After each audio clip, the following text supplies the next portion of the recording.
A shocking loss for the Nashville Predators over the weekend, losing to the Edmonton Oilers. Okay, that wasn't shocking at all. Let's be honest. Predators couldn't end Edmonton's massive winning streak, but they're going to get another shot at a Canadian team tonight when they take on the Sens. We have a preview of that game, plus some Monday plus minus on today's Locked On Predators podcast. You're Locked On Predators, your daily podcast on the Nashville Predators. Part of the Locked On Podcast Network, your team every day.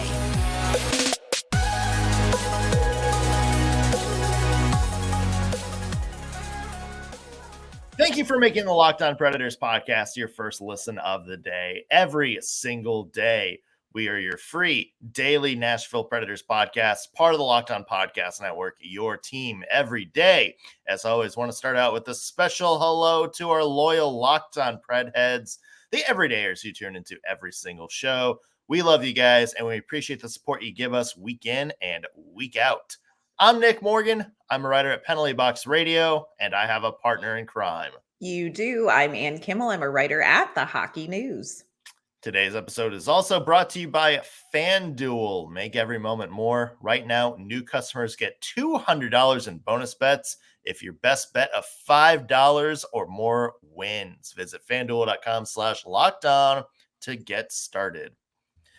It's Monday, which means it's time for some plus minus. It's where we go through the last week of Predators hockey, look at the highs and lows, assign them pluses and minuses accordingly. We'll get to that coming up in a little bit. But first, weekend loss to the Edmonton Oilers. Not surprising considering the Oilers have won a bajillion straight. I think it's more like 16 at that point, but bajillion sounds cooler. Feels like a bajillion. Yeah, it is. It is a lot of wins in a row for the Edmonton Oilers. I believe they've tied the 2017 Blue Jackets for longest in like past 5-6 years, something like that. Yeah, and the funny thing about this game is I don't think the Predators played all that bad in it. No, this was another game very similar to last Monday's Florida game where the Nashville Predators came out and they did so many things well. If you look at the statistics from this game, Nashville dominated possession at 5-on-5. They had far more high danger chances. They were predicted to win. If you're looking at the stats for expected goals for, Nashville had 3.04. Edmonton had 1.92. You know, they outshot the Oilers. They held the Oilers to 21 shots on goal, which was pretty good for, Connor McDavid, Leon Draisaitl, and literally everybody else in that lineup who's playing really hot right now. So overall, this actually was not a horrible game from the Nashville Predators. But I think what you're looking at is you're looking at the Edmonton Oilers, who on the power play it's like Vivian Ward. It's a sure thing, from Pretty Woman.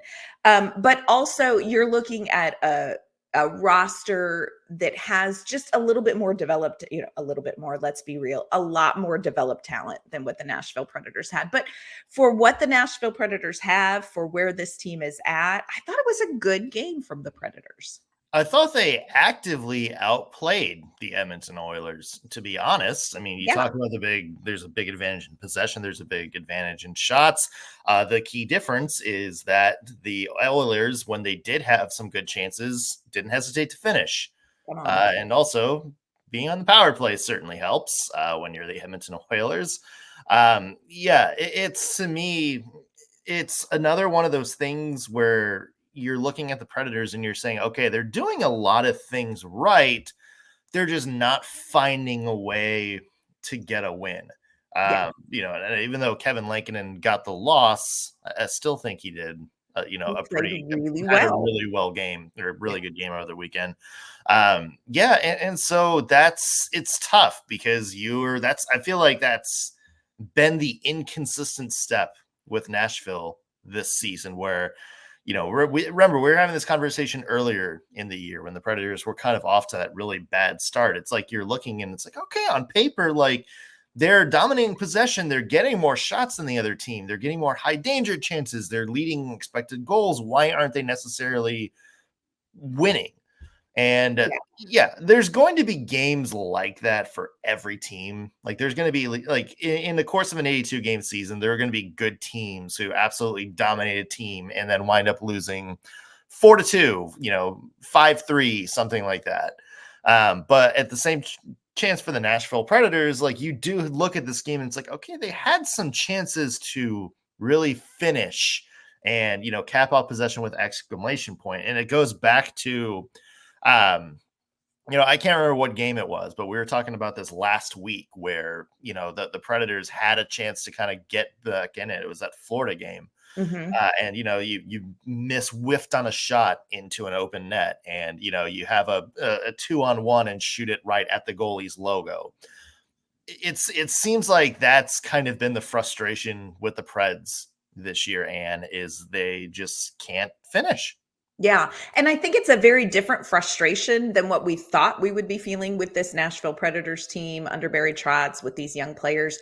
But the feeling is the same. There is some frustration with it. And against Edmonton, even when they were up 2 goals, the way that Nashville was playing, it didn't feel like an insurmountable lead. Like I really felt like the Predators were in this game, even down 2 goals, because they were generating chances and they were kind of owning puck possession for large stretches of time. I think defensively, they did a really good job as well. I thought Kevin Lankinen, although his stats may not tell, a great story about the game, I thought he played really well.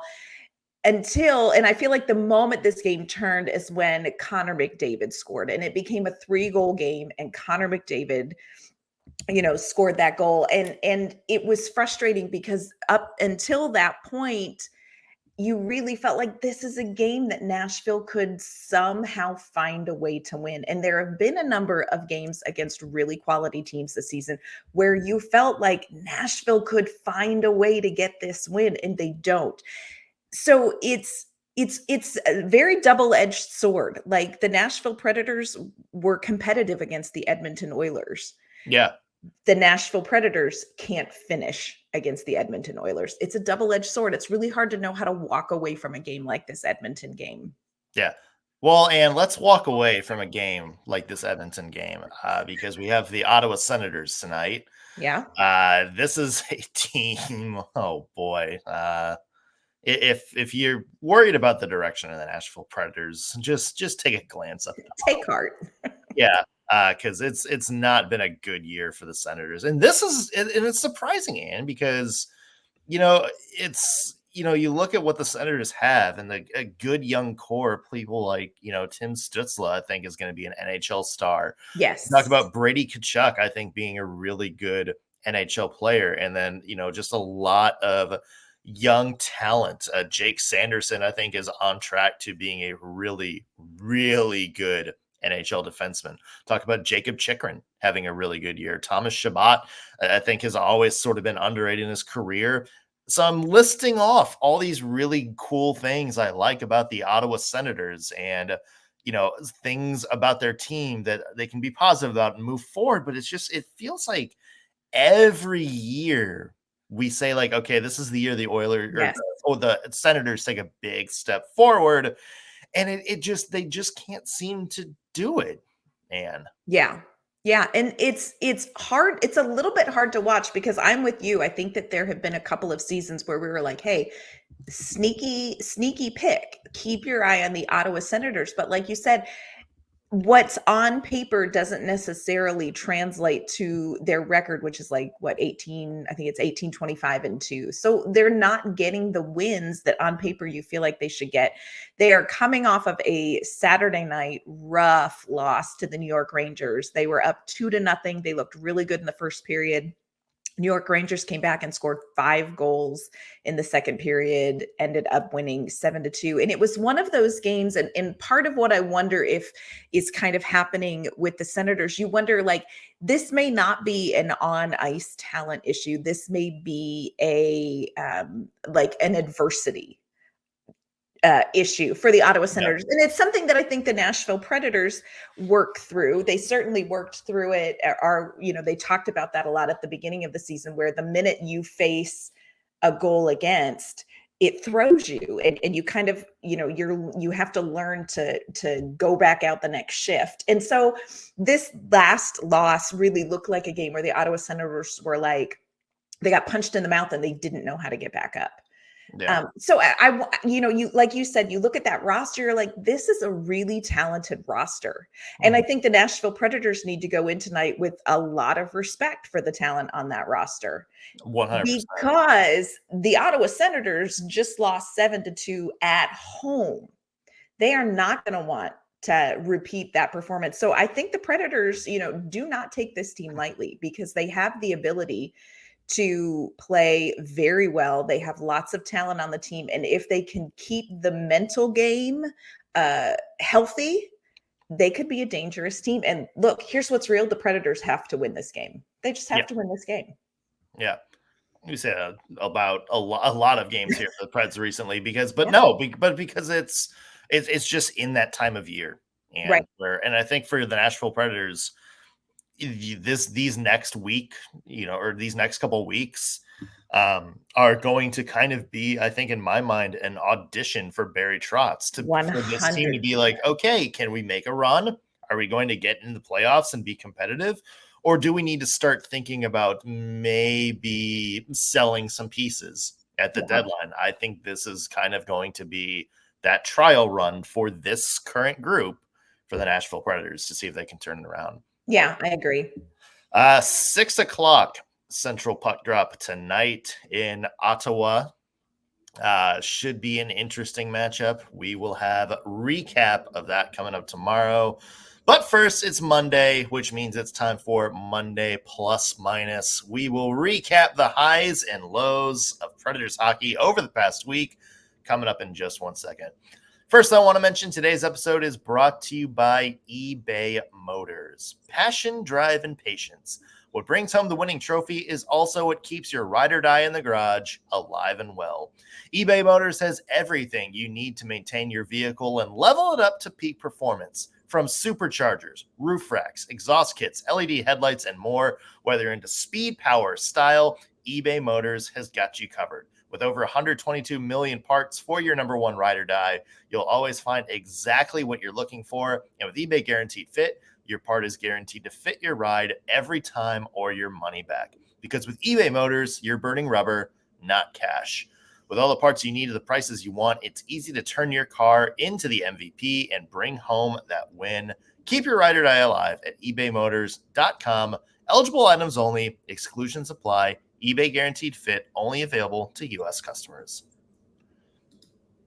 All right, Ann, it is time for some Monday Plus Minus. Where we go through the past week of Nashville Predators hockey, give pluses to things that we like, some players that are trending in the right direction, and minuses to the things that we have some scuttlebutt about, maybe some things that need some improvement.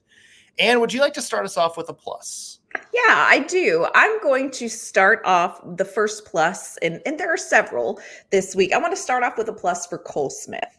Now, we talked about the news. Cole Smith just signed a 2-year, $2 million contract with the Nashville Predators. And look, Facebook friends, I know that y'all are like, Cole Smith, why would you re-sign Cole Smith? There are so many reasons why you would re-sign Cole Smith. And I think if you can kind of set aside the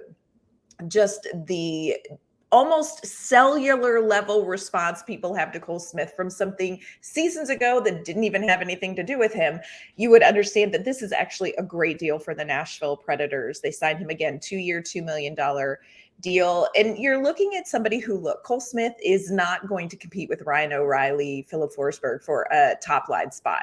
He's not.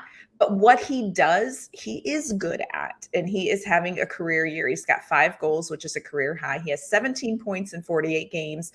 Those 17 points he had in 69 games. So he's going to surpass that as well. But it's not about statistics when you sign a player like Cole Smith. Cole Smith does a lot of things well. When he is out there on the ice, something is going to happen. Now, is it going to be a Michigan goal by Cole Smith? Probably no. Probably Please be a no. Michigan goal like Cole Smith. Oh my gosh. Let me tell you yeah. something. You heard it here first. Let's do it for the reaction on Twitter, please. Let's do it just for that.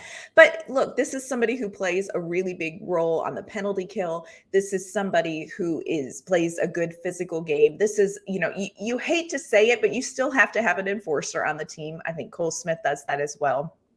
When he's on the ice, he does things. And also, here's what's real. When Cole Smith signed this contract, we were at practice and they had him take a lap, and everybody, all the team did stick taps. And so in talking with him and talking with Andrew Burnett and talking to a bunch of his teammates in the locker room afterward, they love this guy. They love this guy in the locker room. He's doing what he needs to do on the ice. You see his game improving. This is an easy plus for me. Way to go, Cole Smith. Super glad he's back for 2 years. Yeah, 100% improved from last season.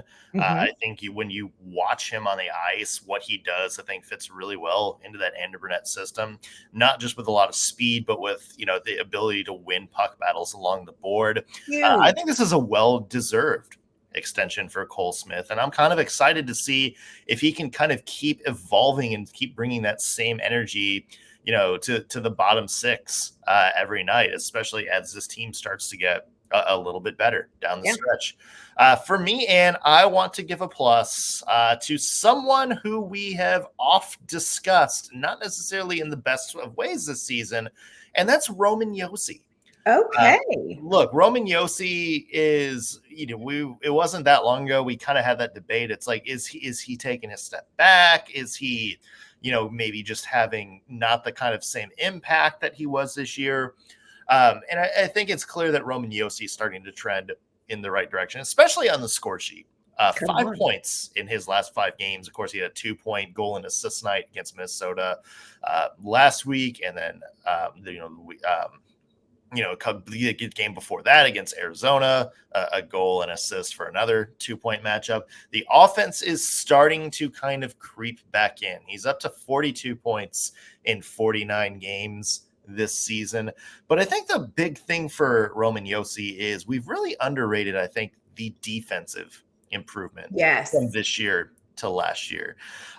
Look, I mean, he is, I would say, more so than ever this year, and I think really being counted on to sort of be a number one defenseman again, in terms of going out there and going toe to toe with, the other team's top line, responsible for going out there and getting a stop, against the number one scorer on the other team. I think more so than ever, he's kind of been tasked with doing that this year. And I think for the most part, he's done as well as you have hoped.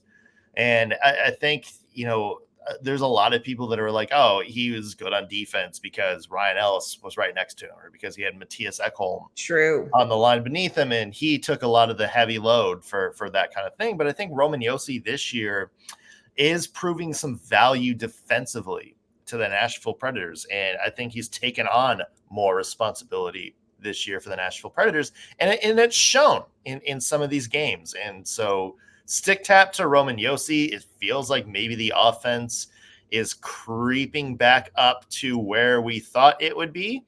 And the defense, I think, has been a little bit underrated this season. And so stick taps to Roman Josi. Yeah. And I think, too, you have to remember that this whole new system under Andrew Burnett really changed a lot for Roman Josi. And he's had to sort of refine where his game lands in this. He's been asked to do some different things. So I agree with you. I think for the adjustments that he's made, we're starting to see how this is going to work long term for Roman Josi. Yeah, absolutely. Here for that. Not all sunshine and rainbows, and it is not all, I don't know, puppy dogs and Taylor Swift. Yeah, whatever happy, joyous things there are out there. There are some minuses to the Nashville Predators. We have time for a minus before the break. Would you like to drop a minus on us? Oh my goodness. Can we please talk about this honestly?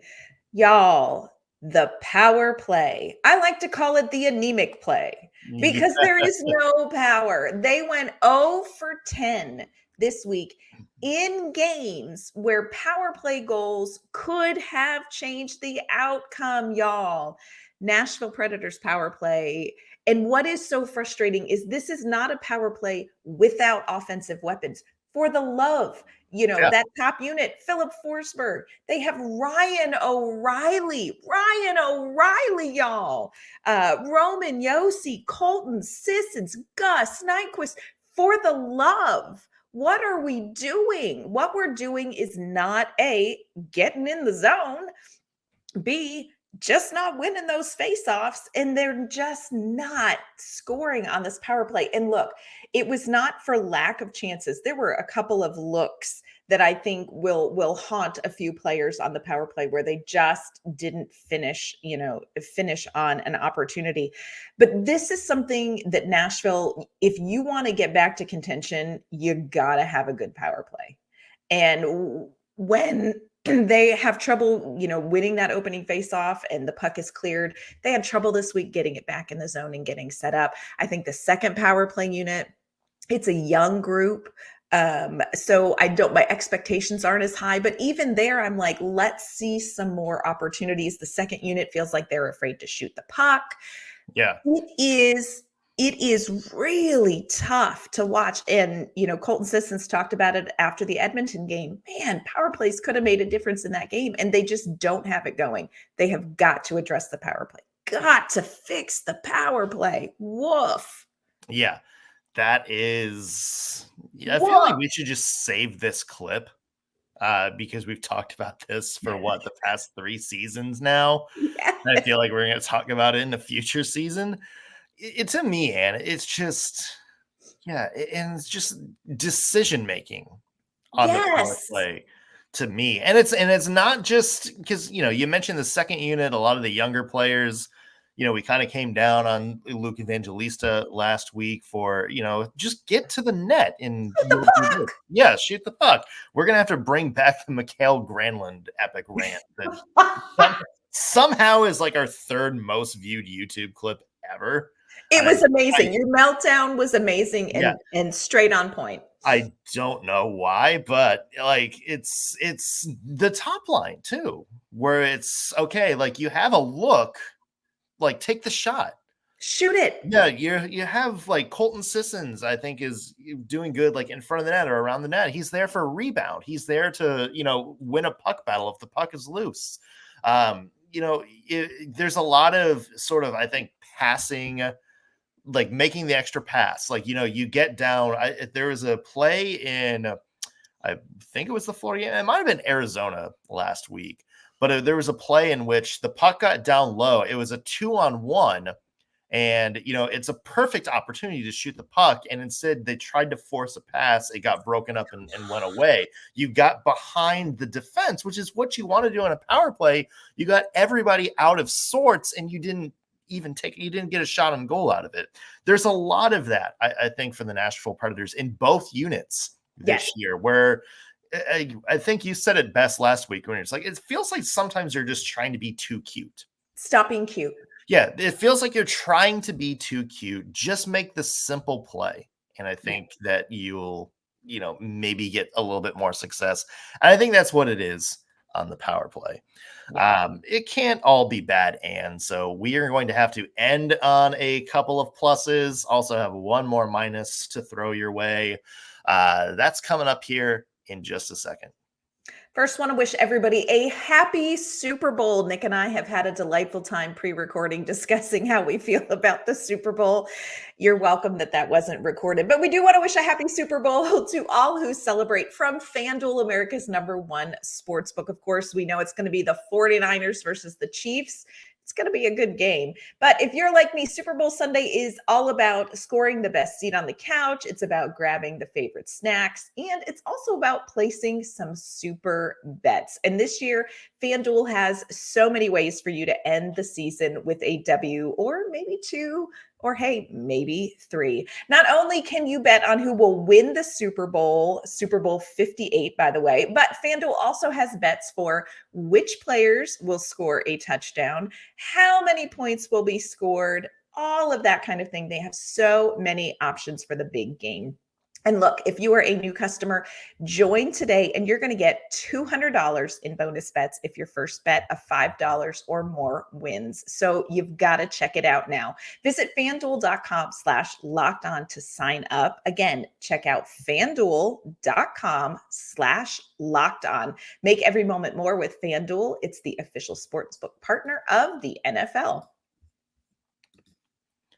All right, Ann, let's get to a minus, shall we? And we Yeah. kind of hit on it a little bit. And that to me is finishing. Ugh, Finishing to yes. me has been a big problem for the Nashville Predators. And I'm not just talking about finishing games either, because that's certainly a big issue on its own. You get a lead, you can't close the door.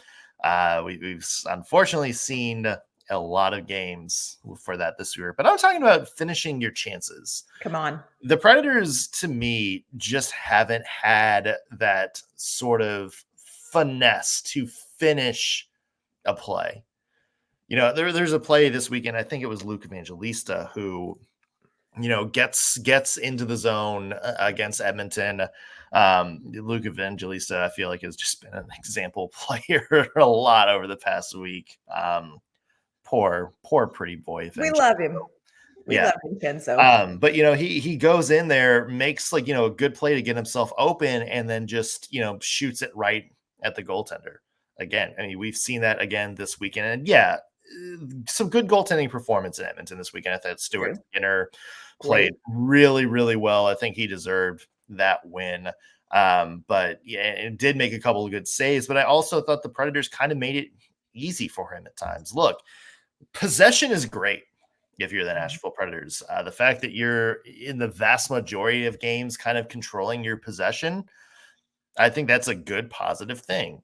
The fact that you're, you know, kind of forcing turnovers and winning puck battles, and you're starting to do all these little things that you want to see good teams in the NHL do, that's great. It doesn't matter if you can't get the puck in the net. And this is where some of these big guns for the Nashville Predators are going to need to step up. The Predators need to step up the offense. Possession is great. Winning the puck battles is great. But you have to make it count. You have to get goals in the back of the net. And for me, that's been the problem for the Nashville Predators this season. Look, it's just they have the puck. They're doing it's like creating a movie where the ending sucks.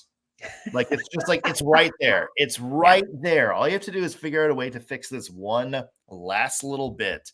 And I think that you will be golden. And the Nashville Predators, that's just getting the puck in the net. If you can find a few more finishers somewhere on this team, then I think the Nashville Predators are a very dangerous team. Yep, I agree. It's like cheaters' roses. You know, lovely, smell great, don't change the outcome. That's what is happening with the Nashville Predators. Like, you have to finish those shots. And I'm with you. So much about it is shot placement. Like, choose your shot. Don't shoot it at the goaltender. Shoot it around the goaltender. Shoot it past the goaltender. I agree with you. The finishing is very frustrating. I do believe it's going to get better, but you even want to see it with players like Philip Forsberg. You want to see it with players like Gus Nyquist. And so, yeah, it's become a thing. It's become a whole thing. It has become a whole thing. And let's not end the show on a negative note, shall we? That's not very nice of us. No, it's not who we are. So I want to end on a fat plus, y'all. And this is just my PSA. If you are not watching the Milwaukee Admirals, you are not watching what you need to be checking out if you love hockey. Let me tell you something. You have got to check out the Milwaukee Admirals. They are on a 10-game win streak, y'all. They have not lost since January 1st, 2024. And it's not even that they have not lost. It's that they have beat some really good players. And they did it again this weekend where they faced the Chicago Wolves, who had won 5 in a row. This is a team with a lot of talent on it. Former Nashville Predator Rocco Grimaldi, who a lot of people in Nashville still love. He's playing with the Wolves. He's playing incredible in the AHL. Milwaukee Admirals are on fire. You have Yaroslav Askarov, who is playing fantastic in net, not to be outshone by the elder statesman, Troy Grosnick, who is also playing incredible. He got Got the a win. shutout this weekend. Got a shutout against the Chicago Wolves, which again, friends, I'm telling you, this is a great team that he faced. You've got these guys playing well. You have Igor Afanasyev is on a tear. Zachary LaRue has made the adjustment to the AHL in the blink of an eye. He is playing so well. Joachim Kimmel came back from injury this week and scored a goal. Fedor Svechkov on fire. I am telling you right now, if you are not watching the Milwaukee Admirals, you have like 29% less joy in your life, and you should fix that. They're leading the Central Division by 10 points. They are only behind the Hershey Bears and the Providence Bruins in the entire AHL, and those guys have played like 5 and 6 more games than the Milwaukee Admirals. For the love of all that's holy, if you need a little hockey joy, you need the Milwaukee Admirals, because they and this has not been easy. They lost a lot of good players last season. Some of these guys, again, like we're seeing in the NHL, so they've kind of had to redo some things, re-sign some guys. Some guys have had to step up their game. Y'all, Milwaukee is the real deal. Got to check out the Admirals. And a shout out to somebody else, because look, we've talked about Afanasyev, who is having a really good year in Milwaukee right now. And honestly, I think a call up is coming in the next little bit, and I really do. Yeah. We've talked about how exciting it is to see, Zachary LaRue come up and have such a good sort of first pro season. Yes. Svechkov, I think a lot of people kind of forgot about Fedor Svechkov and having a good year. But the person to shout out is another forgotten Nashville Predator, Mark Janowski. Come on. Third in the AHL in scoring. Let's go right now. And he's done it in 3 fewer games than the 2 Texas Stars right ahead of him. 44 points, 15 goals, 29 assists in 36 games down in Milwaukee. Yep. This is, hey, a former NHL player was with the Predators a lot on the NHL roster last year. I think sometimes, you see those guys sort of check out. It's, hey, you're in the AHL. All right, well, you'll be an AHL player now. Not Mark Jankowski. Mark Jankowski is, I want to say, like, he's kind of like this year's Ryan O'Reilly in Milwaukee, where he's just sort of the guy that is there that the other young players on the roster can look at and be like, this is how you prepare. This is how you play the game. Like, this is what solid two-way hockey looks like. I think Jankowski is doing a great job of that in Milwaukee. So I want to make sure Jankowski is shout out for what is going on with the Admirals this season too. Yep. It's just, I'm telling you, it's an exciting season. If you want to get excited about what's happening in the pipeline, I am telling you, you got to check out the Milwaukee Admirals. Such a great team, and just great coaching staff. Just check out Milwaukee. Yeah. I could do a whole episode. I assume that we're going to start seeing some Milwaukee Admirals on the Nashville Predators sooner rather than later. Yeah. So tomorrow on the Locked On Predators podcast, recap from tonight's Predators Senators showdown, plus more news from the week. And where can people find your work? You can find my work online at InsideThePreds.com. You can find me on social media at AnnK_Mama on Ice. You can find me at _Ennis Morgan on social media, or read my work at penaltyboxradio.com. That's going to do it for us on today's Locked On Predators podcast. Thank you for making us your first listen of the day. We'll be back with an all-new episode tomorrow. We'll see you then.